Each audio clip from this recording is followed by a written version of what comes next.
Hey everybody, welcome. It's your boy, Mr. Brock from MrBrock.net. Hopefully you guys are watching this. I was just informed by one of my students that my videos have 0 views. So hopefully you're watching this and you're view number 1. If so, just go down in the comments and type in first, because that's a cool thing that we do on YouTube. Today we're going to do this in 2 different parts. First, we're going to go over this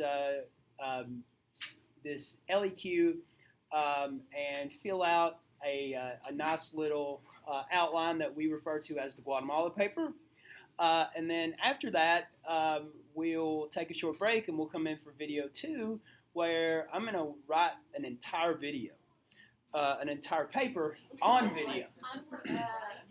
Okay, so I got a whole class full of great people. There's probably about 40 to 75 students in here. Hi, students. Hi. Whoa, hey, everybody, calm down back there. So I can't believe so many students stayed after school today. It must mean I'm the teacher of the year. What we're going to do is I'm going to fill out my LEQ outline and write my essay, and I'm going to ask you guys who are out in the audience to do this yourself. Now, if you're such an awesome person that you have you've clicked in the description and downloaded your very own Guatemala paper and prompt, then you can do this along with us at home. Also, I know a guy in Rockcastle who has these papers that he'll give you for free if you care enough to ask him about it. His name and me. So we're going to look at our essay and go from there. Okay, the first thing I want everyone to notice is that we have 3 options for the LEQ, and because I was not feeling creative, I just simulated those options on your Guatemala paper here. So if you'll notice, it says you need to answer question 2, question 3, or question 4, and the suggested writing time is 4 minutes. All right. 4D, 4 minutes away now. And so the way it's going to be is it's basically going to be a very similar question with 3 different periods. And because this is taken from an older AP question, it's about the Columbian exchange. The Columbian exchange is something that's specifically a period 4 thing. And so the 2 other questions that would have accompanied this would have been questions about, trans-regional interaction, and I just didn't feel like trying to make up 2 other questions since I was using an older one before they let us they let us choose. So here's the question we're going to be answering, and I also up here set it up so this is what's actually in your AP test booklet, where it gives you these things. It says respond to the prompt with a historically defensible thesis that establishes a line of reasoning, describe broader historical context relevant to the prompt, support an argument in response to the prompt using specific and relevant examples of evidence, use historical reasoning, e.g. comparison, causation, continuity, and or change over time, to frame or structure an argument that addresses the prompt, and finally, use evidence to corroborate, qualify, or modify an argument that addresses the prompt. So if you didn't notice, that looks a lot like the rubric, right? And so one thing I used to have my AP World students do is not text while I'm teaching them. And what I used to do was tell them that they had to memorize the rubric. We don't really have to do that anymore. It pretty much gives us the rubric, which is nice. Okay? So here's the question we're looking at. It says, in the period 1450 to 1750 CE, new connections between Eastern and Western hemispheres resulted in the Columbian exchange. Develop an argument that evaluates the extent to which the Columbian exchange changed one or more regions during this period. Okay? Now, of course, there will be a question 3 and a question 4, but we skipped it there.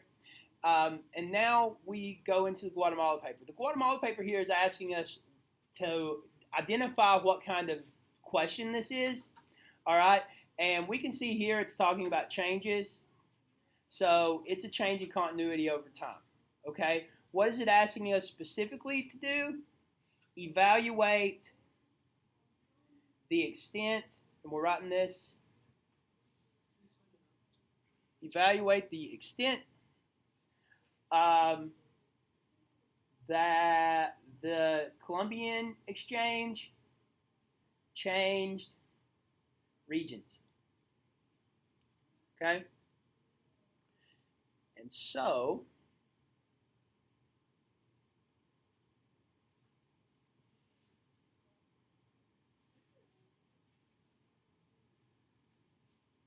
I'm going to write on my desk here. I'll clean it off later. That way I know where this thing needs to be. Okay, so let's flip over to the next page and see what it's asking us to do first. So I think it's totally cool to talk about context before we do anything else. And so we're going to think about what things are going on in the world before the Columbian exchange, what's going to set up the Columbian exchange. Now, I always talk about this as if it is like setting a stage up, like putting out the props and the set pieces. And, you know, they call it setting a stage. It doesn't mean sitting a stage. It means we are applying a set to the stage. Have you guys ever thought about that? So we're setting, S-E-T-T-I-N-G, the stage. And so in a play, you would put out all of the important props and set pieces, and that's what we're going to do here. So what I'm going to talk about here is I'm going to start by talking about Marco Polo, and then exploration.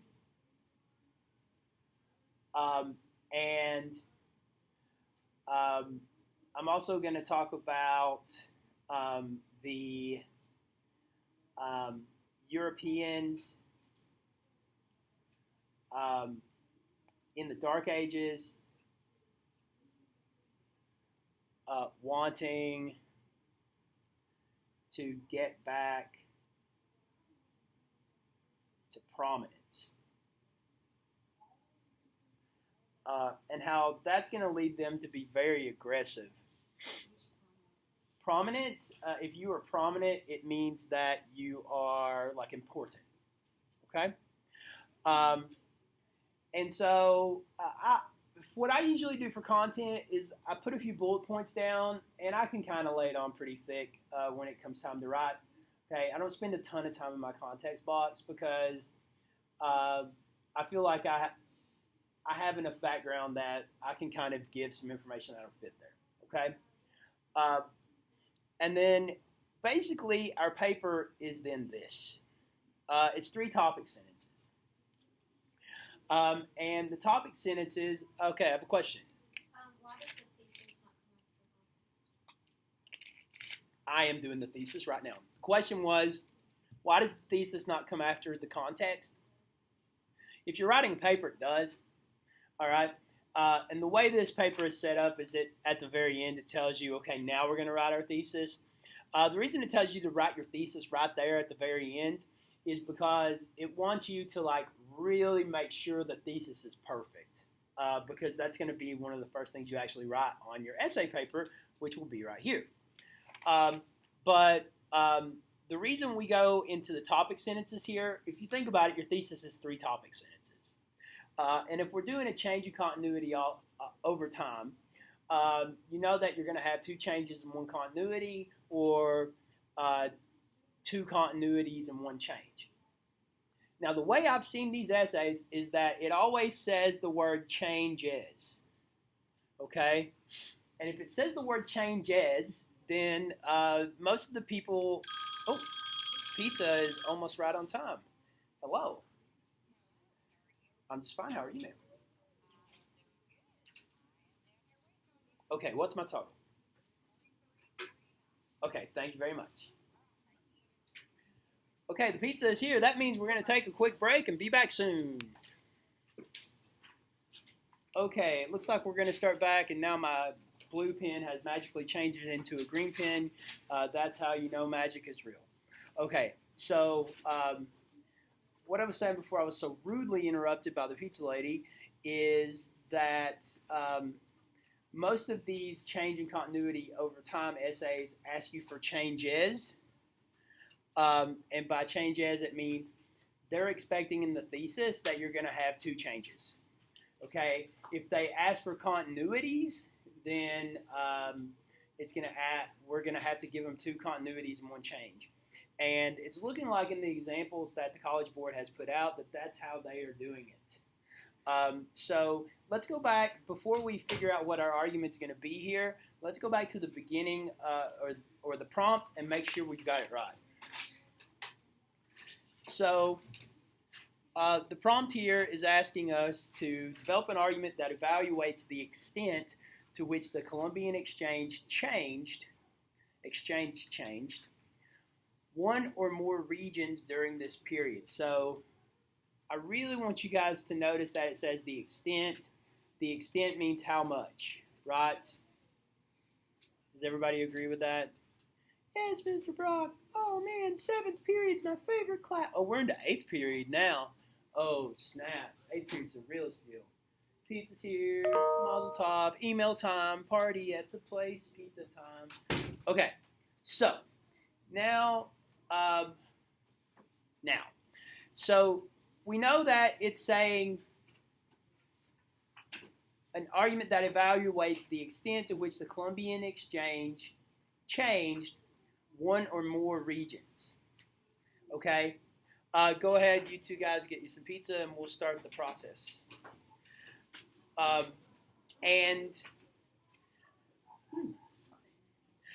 so we're going to talk about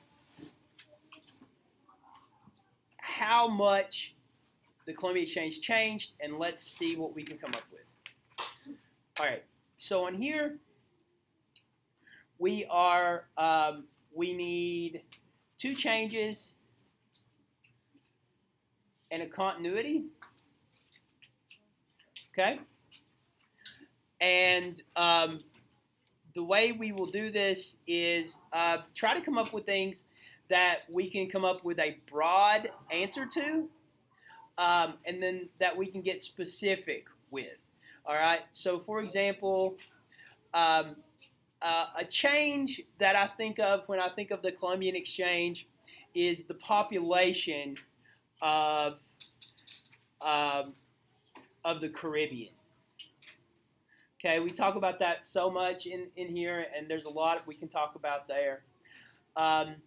Another change that we can talk about is the biodiversity of the Americas. We can talk about horses and things like that. And then a continuity, the first one that comes to mind is sort of the self, what's a way to say this without being a jerk? I want to say that Europeans feel like they're self-important. I know, the self-perceived exceptionalism of Europeans. So, something that did not change. I'm changing my mind here. I'm going to change this exceptionalism here, guys, and I'm going to say this. I'm going to say a thing that did not change, a thing that was a continuity, is daily life for low and middle class Europeans. Okay, so we can talk about how that stayed the same, especially during this time period that we're looking at, which is between 1450 and 1750. That time period helps me out so much on that last one because we're not going to see a lot of mass migrations of lower class Europeans until way after the American Revolution. It's in the 1800s. Oh, by the way, pizza people, there's so much pizza. Help yourself to extras and doubles and all that good stuff. Okay. All right. So that's my thesis statement in general, and I'm going to write that after I get together my evidence. I noticed in this thing I accidentally had the changes and continuities in there, so I'll scratch that out. Here I'm going to have my broad information, okay, and in evidence I'm going to have specific or she, okay, and I'm going to do this for three things. So the broad, it's going to be Caribbean population, and so I have to come up with specific evidence of Caribbean population changing, and then I have to talk about how it ties to my thesis, how it proves the argument. So obviously, I'm going to put something about the extinction, 90% of native peoples in Americas in general. Okay, and this proves, how does this evidence prove my thesis? That the removal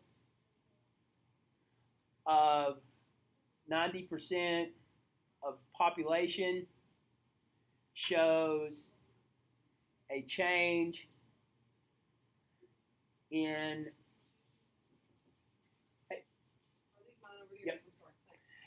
shows a change in the status of the living people. I'll fix that later.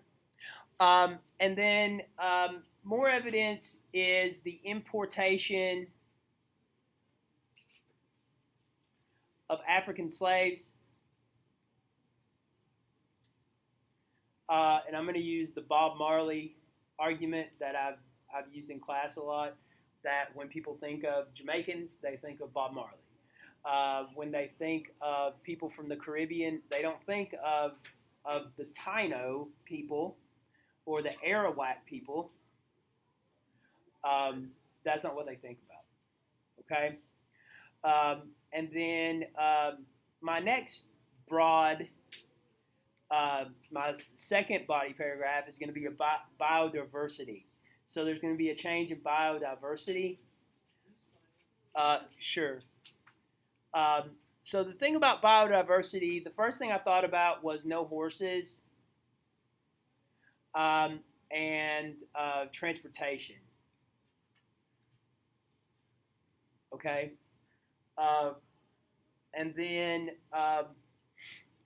then for another one, I want to do like domesticated animals.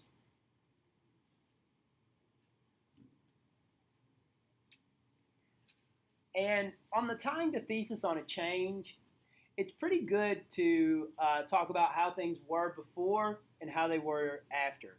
So for 1450, there are no horses, and most transport is on foot. Remember the Inca roads, Inca footpaths? Canoes. Okay, 1750, we have horses, donkeys, we have carriages. So it really changes transportation there.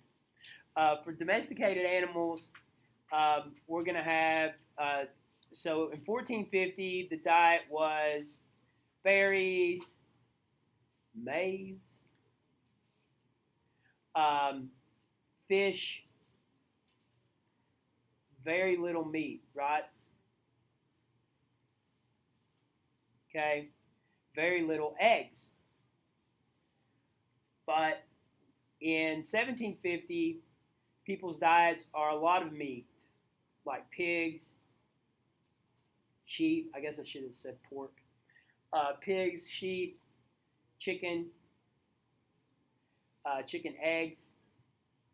I'm trying to think of other crops that the Europeans brought over. I know that the Europeans took a lot of crops from the Americas back. What's that? No, those are ones that they took back. Tomatoes they took back too. That went from New World to Old World. You're done. Okay. I don't know. Maybe apples. That sounds right. So that's another broad. Change. Up here, if we want to go back to this, I think this is a really good format to use here for how you're tying it to thesis. So I was kind of struggling with a tie to thesis here for the slaves. But if I use the idea of how it was in 1450, how it was in 1750, it was 90% alive, right? No Africans or Europeans, okay? And then if I go to 1750 in Haiti, we're going to have, very soon, in 50 years, you're going to have 90% African slaves.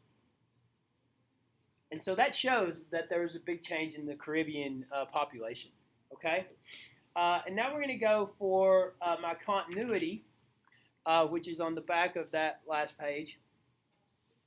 And continuity, my broad continuity, is going to be daily life for, I'll say, lower class Europeans.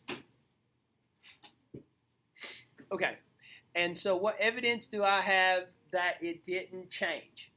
Okay, well, I can say that there was not more wealth.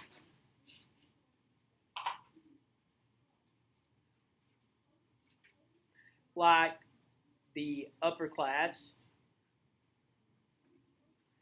I can also say that they did no social mobility.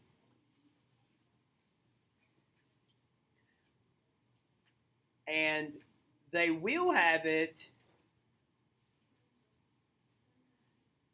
in Unit 5. And of course, I wouldn't write Unit 5. I would write 1750 to 1900. And so the problem with continuity and tying it to thesis is you kind of have to say why it stayed the same. Okay? And the reason, so why did poorer Europeans not gain the wealth that the upper class has? Well, they didn't have the wealth, I would say no wealth, to invest in stock companies. And I would say that there wasn't no major ways, major isn't the right word I'm looking for, but no major ways to travel if poor. Okay? Social mobility that they will have later on. So they will have it when we think about steamships, telegrams, that we're going to have poor people having the opportunity to move here. And then also like the peopling of the U.S., where things like the Homestead Act is going to get people to try to come to the United States and kind of fill it in. And so that's kind of me like quickly outlining my essay, and I did it in about 20 minutes, okay? And instead of me writing my thesis here, what I'm going to do is I'm going to go ahead and start on my context over here and write my, there's no need for me to write my thesis twice. That's the way I'm looking at it, okay?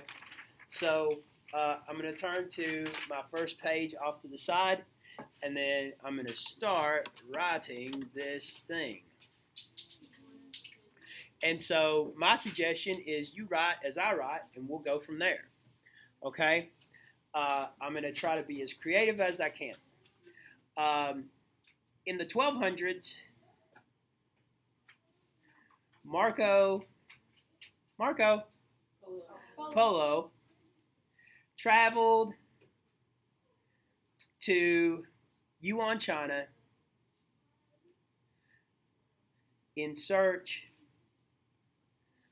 of what he referred to as a new world. In 1492, with Polo's book, lowercase book. Anybody remember the name of his book?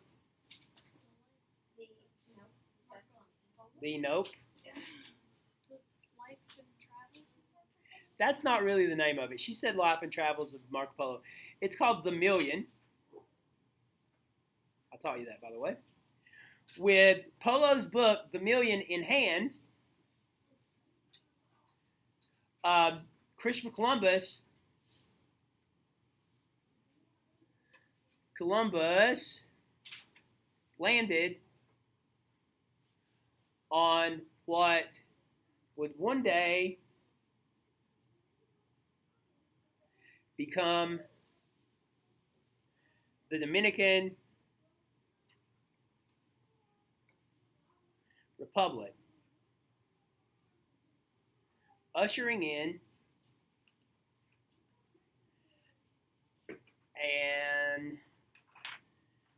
an era known. Era is not a good word. I'm just going to draw one line through it. Okay, I didn't scratch it out. Ushering in an exchange, that would later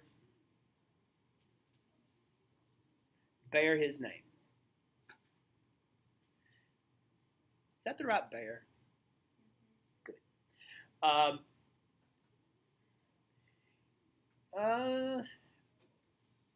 Okay, so I have set up that this new world is going to make a huge exchange, and I'm going to put a few major, a little bit more background about the Columbian exchange before I go into my thesis, just because I want to bulk it up, knowing it counts for 1/7 of the entire essay. Okay? All right, so I'm going to go on and say the Columbian exchange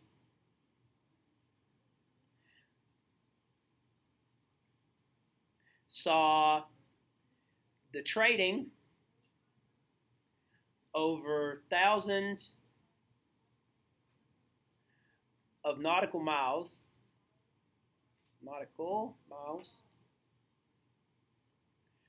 Oh, you know what, guys? I can make this full screen, and it will probably help you so much. I'm good. I was just seeing you guys just really struggling. Every day I'm struggling. Is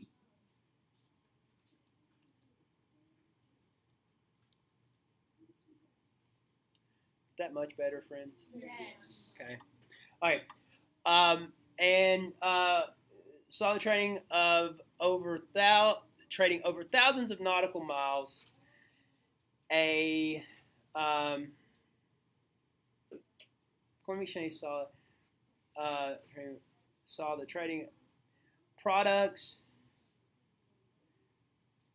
such as plants and animals, people such as slaves and colonists, and diseases. I get to say syphilis, such as smallpox and syphilis. Syphillis? Question mark. Hey Siri, how do you spell syphilis? Syphilis. S-Y-P-H-I-L-I-S.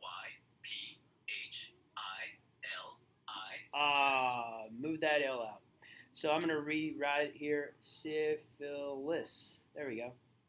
All right. And notice I just mark out one line through it. That's all I have to do. Okay. Now I'm going to go into my thesis statement. And my thesis statement is population in the Caribbean changed, biodiversity in the Americas changed, and daily life for Europeans and lower middle class stayed the same. So I'm going to say, and I'm going to use the stem of the prompt here so I make sure I don't mess this up. I'm going to make sure right now in my thesis that I answer the question. So I'm going back to the prompt and I'm asking myself, develop an argument that evaluates the extent, how much, to which the Columbian Exchange changed one or more region. How did it change the region? Okay, so I'm going to say the Columbian Exchange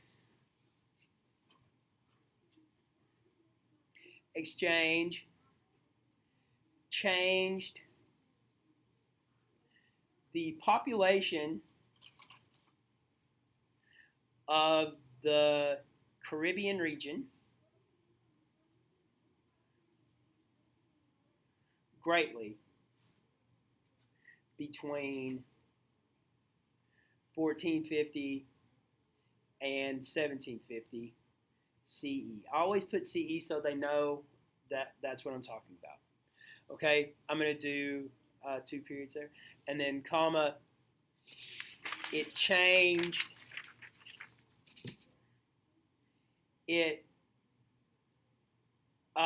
so did you notice here I didn't put a how much here. So I'm going to put in here greatly, and I can do this on my actual essay, okay, as long as they know what I'm doing. It significantly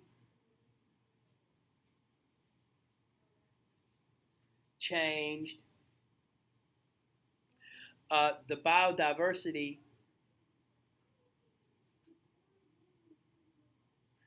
of, and it asks for a region, right? So I'm going to make sure I make this a region. And I'll probably just do North America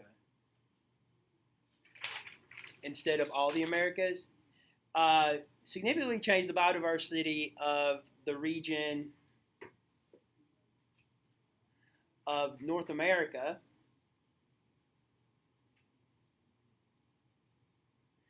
and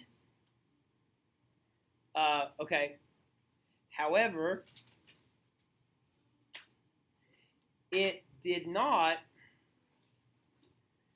significantly change the daily lives of commoners in Europe. Okay, so that is my thesis statement. Okay, now I hope you do the same thing I do, and you go back and before you move on out of your essay, you stop and you say, does my essay answer the prompt? Does my thesis answer the prompt? Okay? So, the Columbian Exchange greatly changed the population of the Caribbean region between 1450 and 1750 CE. It significantly changed the biodiversity of the region of North America, and it significantly changed the biodiversity of the region of North America. However, it did not significantly change the daily lives of commoners in Europe, I'm going to say during this time period. Okay. Now, I'm going to go ahead and I'm going to say that does answer the prompt. I think that's a pretty good thesis.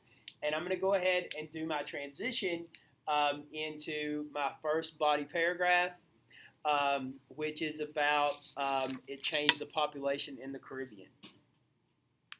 And I'm going to say one of the most One of the most transformational processes in the last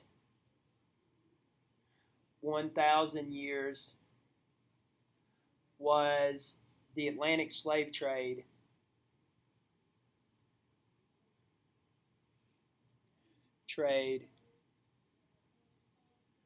Brought forth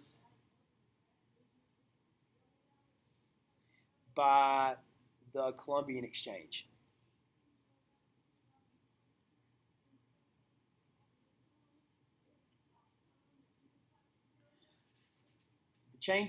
The changes that occurred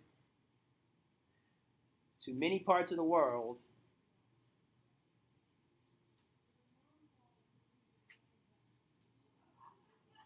can still be felt today. Okay. Now, I'm going to go straight into my second paragraph, which is my first body paragraph, which is going to be about the Caribbean changing its population layout. Okay, and I'm going to start with my topic sentence. Okay, and so I'm going to make it as generic as possible. Between 1450 and 1750 CE, the Columbian Exchange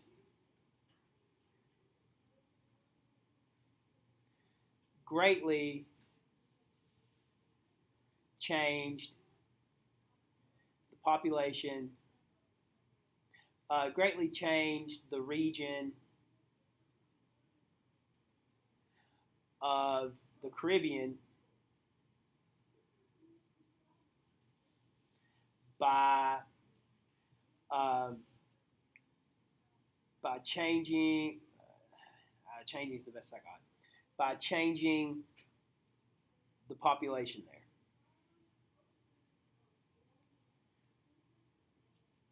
Okay, now I'm going into my evidence, and so if I'm going to talk about a change, then my evidence needs to be how it was before this happened, how it was after this happened, right? So I'm going to go ahead and start with before. Before the arrival of Columbus to the islands of the Caribbean,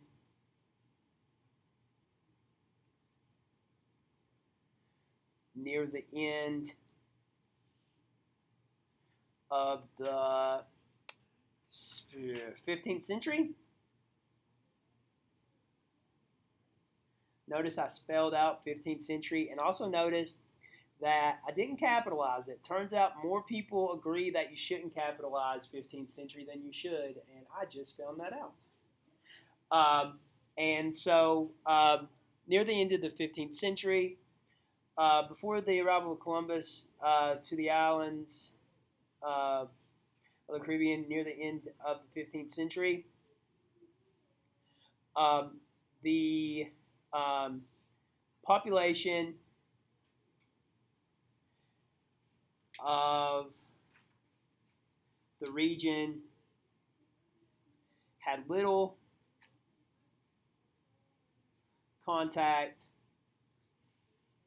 beyond the shores of each island. Having migrated there in the past 10,000 years, I know 10,000 years because 10,000 years is the Neolithic Revolution, and it's kind of like the end of the last little ice age. Having migrated there in the past 10,000 years, peoples I can only think of two, such as the Taino, who inhabited Hispaniola and encountered Columbus first.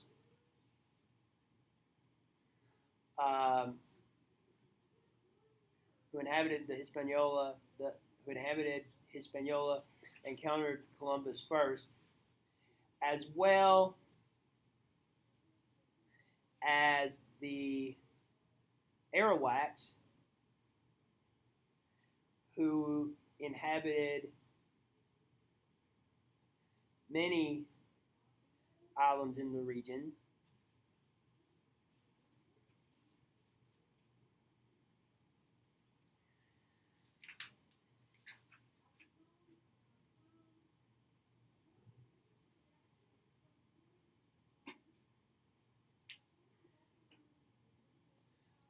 These people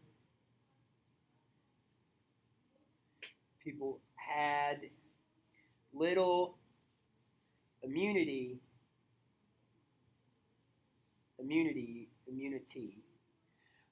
to the diseases being carried by Columbus, his crew, and the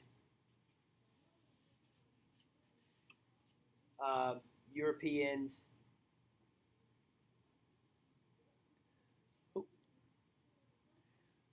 who would follow.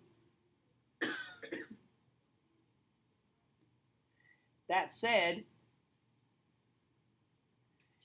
in the Caribbean,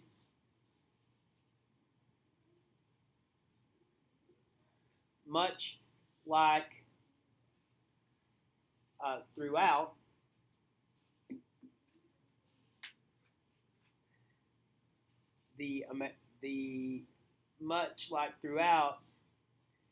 the entirety of North and South America, these native peoples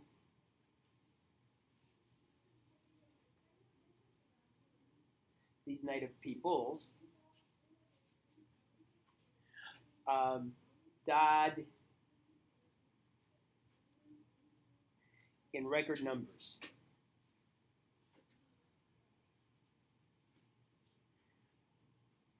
Called, quote, the Great Dying,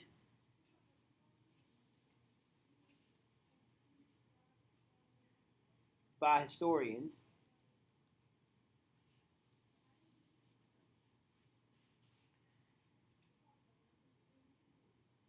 Many researchers estimate the death toll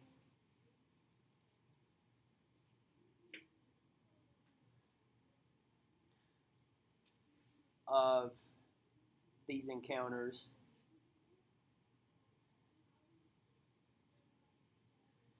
to be as high as 90, spell that out, Ninety-per. Yeah, question. I feel like you're going on too long about the before and not getting to the change. So here's the thing. The question was, they feel like I'm going on too much about the before and not talking about the change. My change is... What's your change about African slavery? So here's the thing. As I'm writing this and it's going long, what I'm realizing is that I can still talk about population and not have to talk about African slavery. So I'm just going to leave this. I'm about to wrap this paragraph here in a few more sentences and make it a major change is in population in that these people died. And so what I've done as I was writing, I saw it getting long, and I realized that if you go back and see where I start talking, when I start talking about the Great Dying, that's a change, and so that's kind of where I was. So we're thinking the same thing, okay? So as high as 90%. And so what I'm going to do here, instead of talking about Bob Marley and how most people think of Caribbean people as being Africans, I'm going to talk about how the Taino and the Arawak are basically gone, and how that shows a great change in population. And that's where I'm going right now. So as the entire population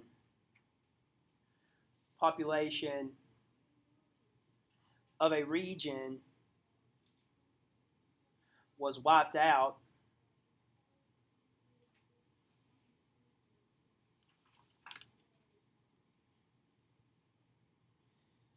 Columbus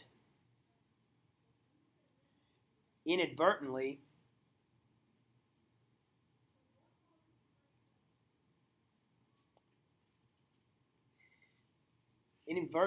committed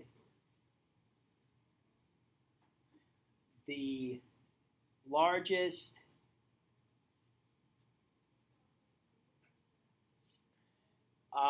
genocide by percentage in the history of humanity. This shows that the Columbian Exchange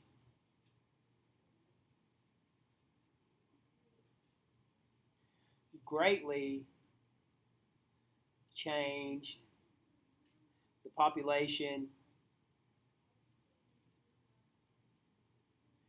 of the Caribbean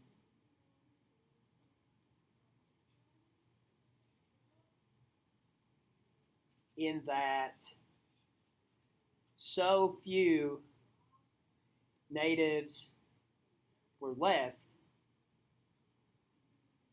after those initial encounters with the Europeans,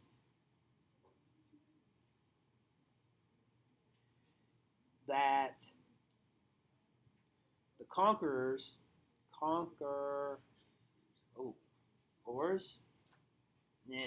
go for it. Nope, I'm going to be smart. I'm going to take out conquerors.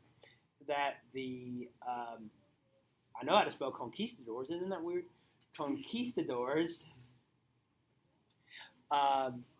were forced to ship slaves from Africa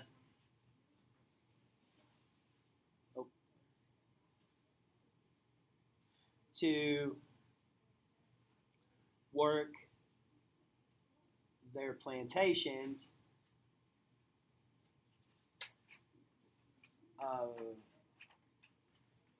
of sugar and coffee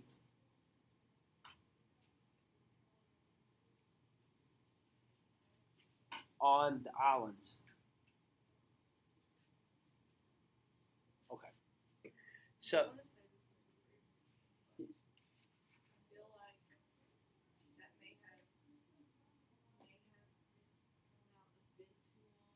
Yes, so what I'm trying to do is tap dance. So I'm trying to fit in. I'm just saying, like, thinking time-wise. Yes, and so what I'm trying to do is I'm writing this in a way that is every time I get an opportunity, I'm adding in more information, and I'm also stopping to like point things out as well. But sometimes it can be a bit. So what I'm going to do on these last two, I'm going to show you a shorter version of this. It's going to be a lot more succinct. But here we've got the second paragraph done. Okay? Now we've got the third paragraph and the fourth paragraph. And remember, in the Guatemala paper, you don't have to have a last paragraph. You can kind of wrap it up at the end, and there's nothing that's really going to hurt you. Okay? So our second paragraph is about biodiversity, and we can do that a lot quicker. Okay? So we're going to start here and say between 1450 and 1750, the region of North America saw a significant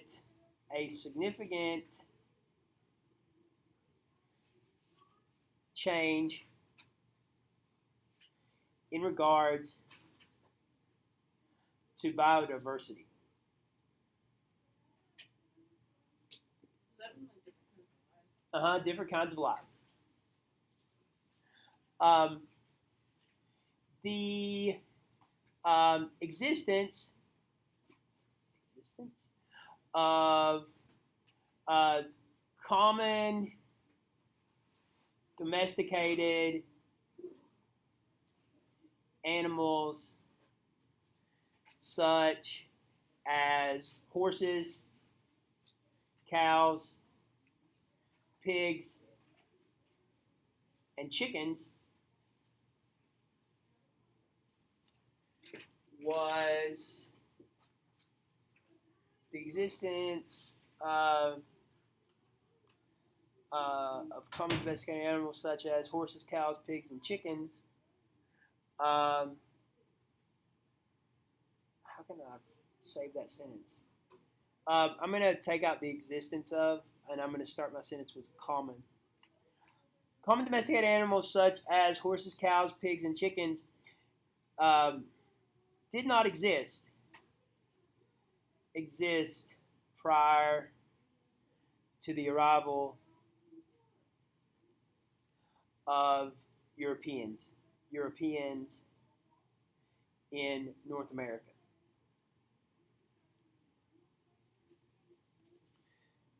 This change occurred due to colonizers bringing their animals aboard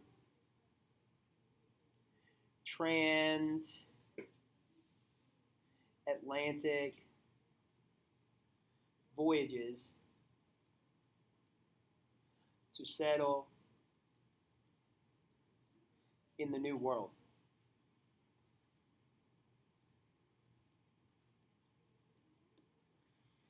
By setting up a new life in North America,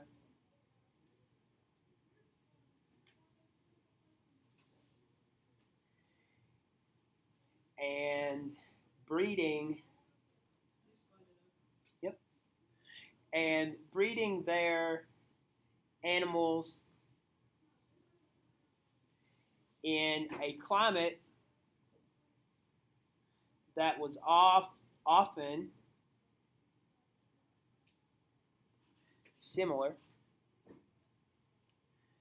to their home climate in Europe.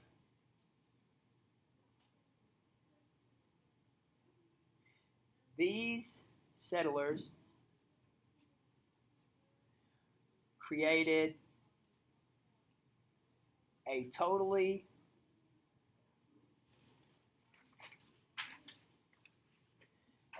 new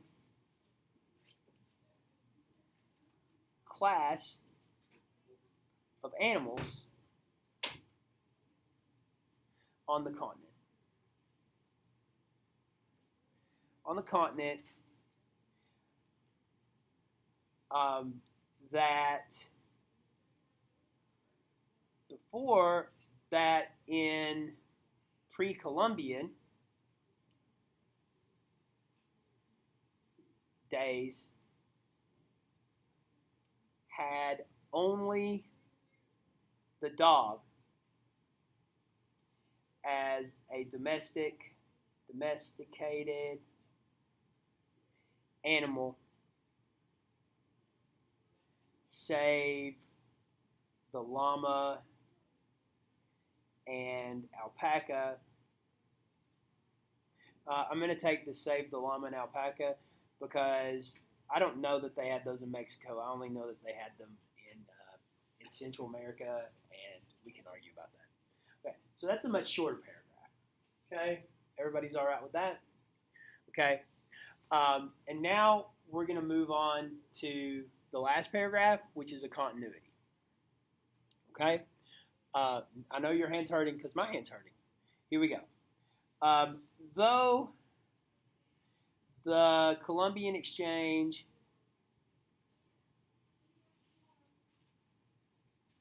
brought many changes to the New World,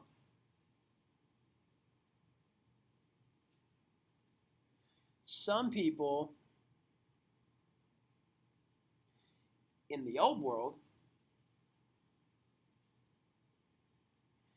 did not see similar changes.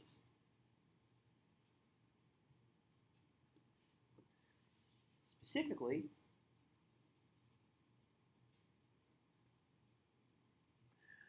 lower class Europeans went on about their lives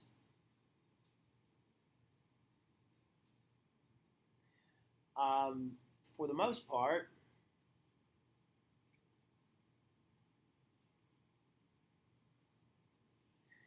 in the same fashion that they had before 1450 CE. Because they lacked the investment capital to strike it rich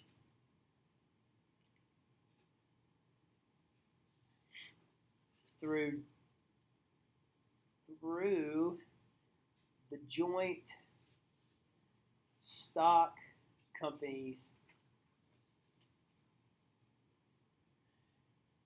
that their wealthier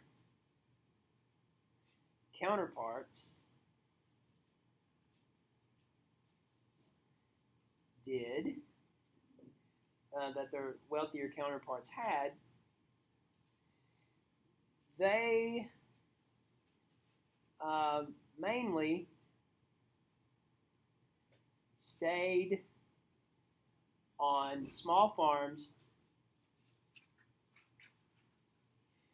and lived an unchanged life until 1750 CE. This is not to say, and so here's what I'm doing. I'm going to talk about after 1750 to try to put some pizzazz at the end and try to work towards that sixth point, okay? That's not to say that these people's lives would not change due to the Columbian Exchange.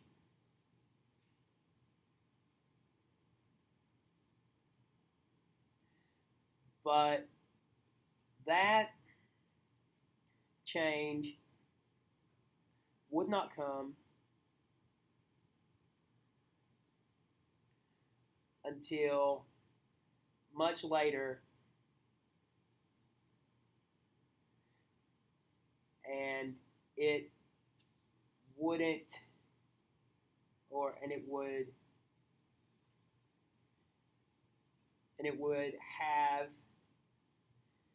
a major impact on the lives of these people's descendants. After 1750, the raw materials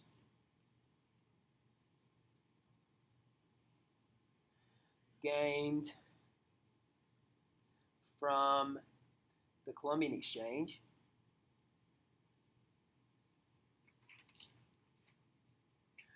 would fuel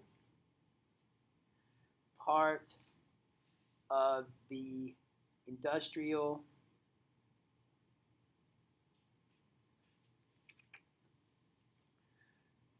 revolution in Europe, and greatly change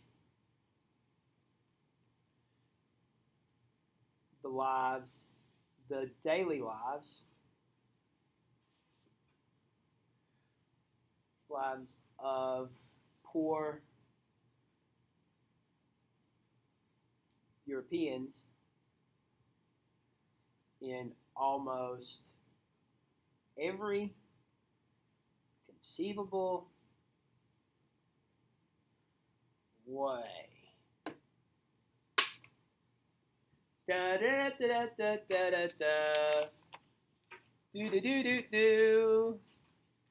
Okay, thank you, everybody. It's been great. I've been Mr. Brock.